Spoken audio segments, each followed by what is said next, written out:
What is it that's holding you back, keeping you from becoming everything that God has created you to be, living your purpose and reaching your destiny? Is it self doubt, feeling that you don't measure up to others? Perhaps it's fear or lack of resources, offenses and challenges, maybe even past or current circumstances. Well, I want you to know that these are pathologies, diseases of the mind that negatively impact how you think and perceive things that invade your everyday life. You can overcome these peculiarities and become conquerors, living in the purpose that God has for your life. The Bible in Philippians 4:13 teaches us, I can do all things through Christ who strengthens me. Hello, I'm your coach Dee Johnson, and I'm going to share with you on how you can overcome these pathologies and be all that God created you to be on today's Watering the Seed.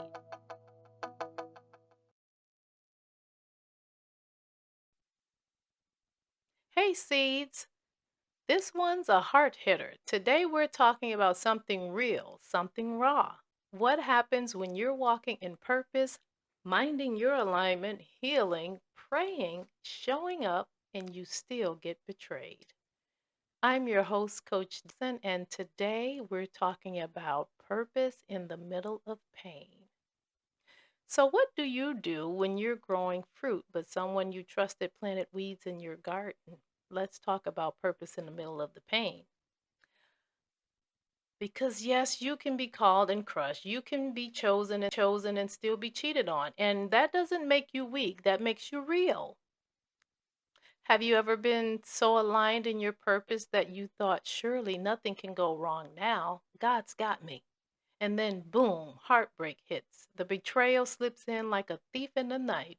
And suddenly, you're not just rebuilding your brand, your ministry, your business, you're rebuilding yourself. You're rebuilding your life. You're asking, how can someone betray me when I gave them the most honest parts of me? How can I show up for others when I feel so broken? It falls apart mid-walk. Let me tell you something. Purpose doesn't make you immune to pain, but it does give your pain permission to be transformed into power. So you're not failing, you're forming. This is your refining season. This is the stretch. You're in the stretch. So, understanding the layers of betrayal. Let's talk infidelity, not just physical, but emotional, spiritual, and mental. It's not just the lie, it's the way the lie flips on you. When the person who broke trust starts rewriting the story, telling friends and family you were cold, you're the cold one, saying you were too busy, too distant, too focused on your calling, well, that's called flipping to protect their ego. That's the truth, seeds. They're flipping it to protect their ego. They're flipping the story. They're flipping the script to protect their ego. They lied because the truth required growth, and growth cost them comfort. Okay? They gaslighted you to keep you doubting your own gut. It's a trick. You're not crazy. You were just too whole for someone committed to chaos. Okay? Some people don't lie to hurt. They lie because they built survival systems based on fear. They grew up thinking truth gets punished, so they twist it. They dance around it, they turn it into something more palatable. But when that pattern touches someone who lives in truth like you, illusion shatters that, okay? It's shattered by the illusion. And this is double jeopardy because you get betrayed and then you get blamed. You hold the space and then you get held hostage. Let me tell you, C's, don't stay stuck trying to fix a lie you didn't tell.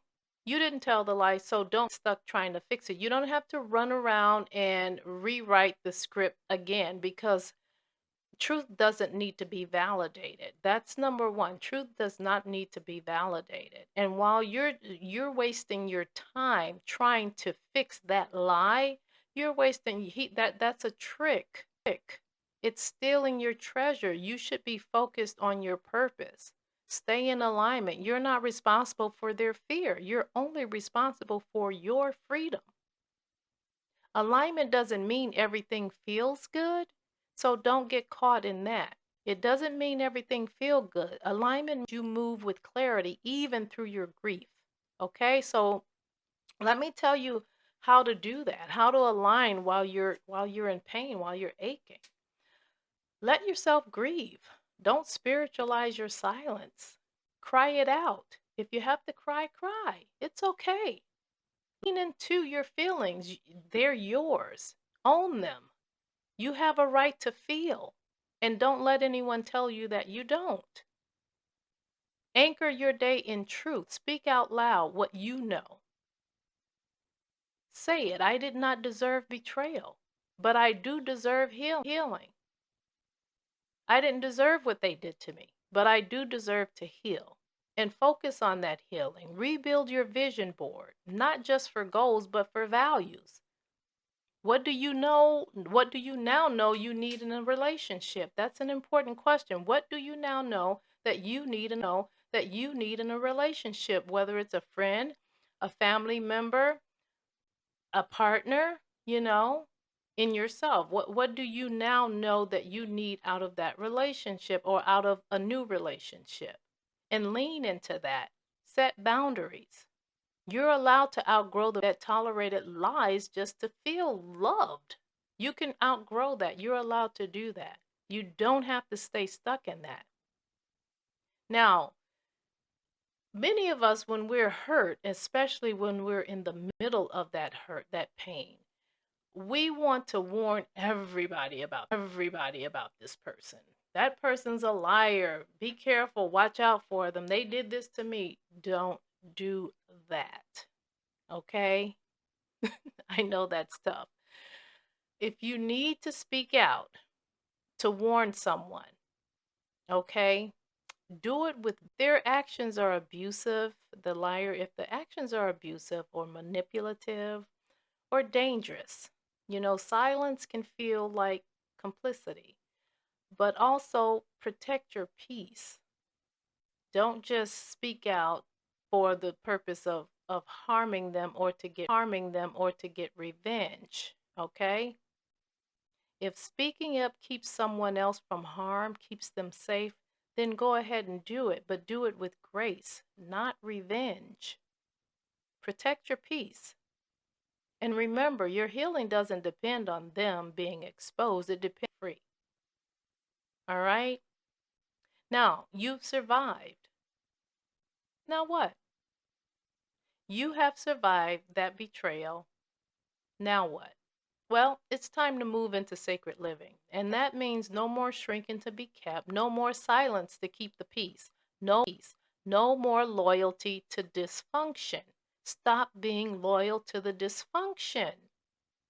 And what that means is if this person, this liar, is constantly lying and you don't want to rock the boat, so to speak, to the dysfunction because you're allowing that behavior to continue while you do nothing but stay in it.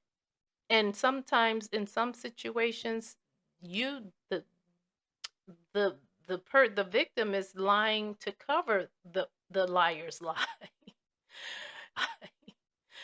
And that's total dysfunction. That's loyalty to a dysfunctional situation. So you want to remove yourself from that. Okay? Try to avoid that. But instead, become more